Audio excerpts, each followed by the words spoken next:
For without macroeconomic stability, you don't stand a chance to grow.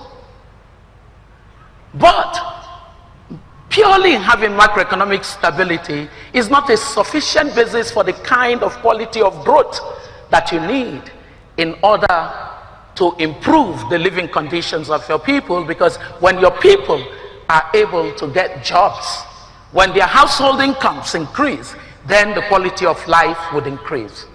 And so poverty reduction is possible only when you grow, but it is not guaranteed that it will necessarily happen when you grow, because it depends on the quality of your growth. Have you followed me so far? So we held on to this principle as we saw that macroeconomic stability, the prudence in fiscal management, where you're not spending what you don't have, good, relatively right monetary policies, sometimes accommodating, sometimes non-accommodating, but in a way that drove toward a direction of economic growth on a sustained level, began to deliver. So from 2003, you could trace the growth rate that we began to post growth levels of about 5%, and then over time 6-7%, and after a while, like, the world got used to seeing a Nigeria that was growing at between 5 and 7%.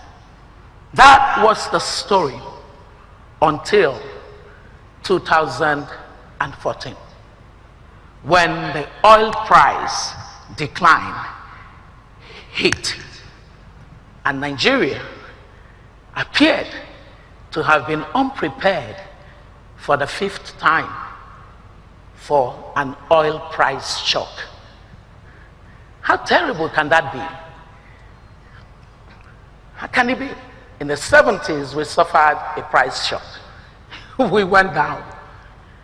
In the 80s, in the 90s, in the early 2000s, we managed to buck the trend, because in that era, a mechanism called the excess crude account became entrenched, even though non-constitutional. But it made common sense that if the writers of our Constitution were hostile to the culture of savings, common sense should mean that we would say no to that. How can the constitution of a country not almost find it offensive for the country to save? So the excess crude account was a response to that, and it garnered healthy savings. Ladies and gentlemen, when the oil price shock of 2000 started in 2014, with oil price getting to the lowest level in 7 years and losing its value by as much as 60% for the previous decade, it was clear that Nigeria needed an adjustment consistent with the approach and method of economic development that it had become used to. Except that something fundamental happened. The fundamental thing that happened is that by 2015, we did an election. And the election later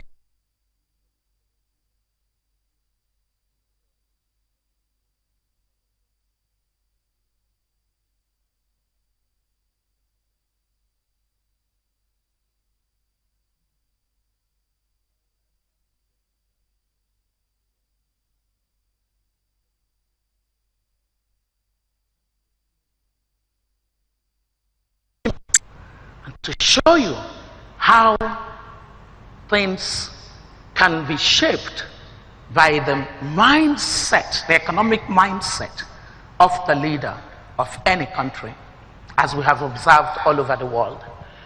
our president has an implicit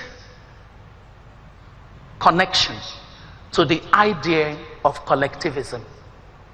He believes that state control, command and control, is an effective way of ensuring discipline. Now that departs from the premise that economic principles have observed that the discipline of the marketplace is much more effective in the allocation of scarce resources for production and ultimately for distribution. To the extent, therefore, the symbol of this detour away from a path that had begun to prove that there was no exceptionalism about our country and that universal principles of good economic management can work in this country. We found ourselves with a command and control system where, again, the foreign exchange market has diverged and distorted the incentive system for allocation of resources by citizens, by businesses. So what does that then say? If the economic philosophy is command and control, it must be only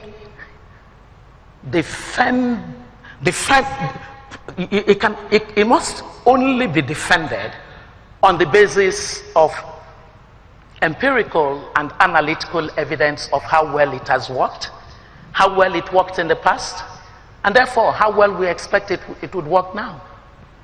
Well, during the first time of our president as head of state in this country, the command and control approach was the economic principle that he led.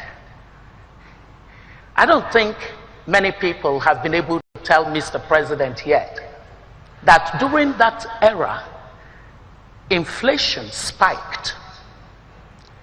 During that era, jobs were lost. During that era, the economic growth level dipped. That era wasn't the best of eras in economic progress. What did not work in 1984 cannot possibly be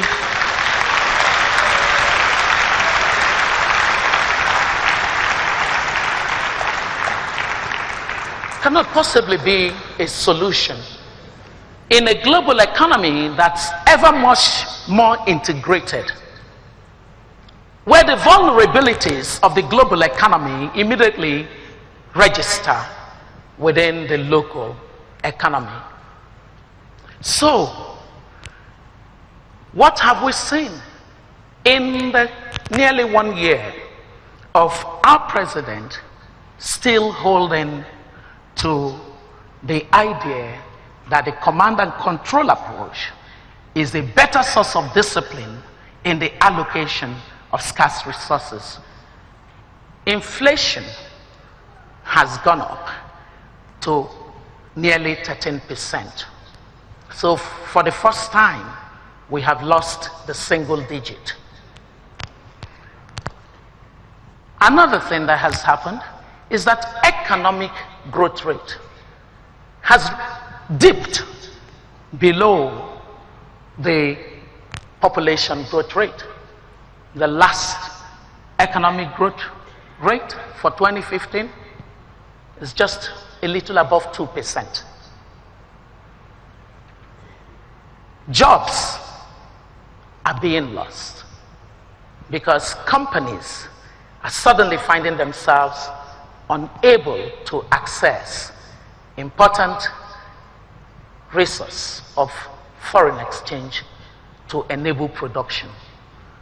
What is good about the ideas of the president? One thing that is good about it is actually that the president comes into this economic philosophy on the premise that he does not want the poor to suffer. I can relate to that. A leader must not want the poor to suffer, especially a leader who knows that most of his vote came not from the elite, but from the poor. The problem, though, is that the intention and the outcome have diverged.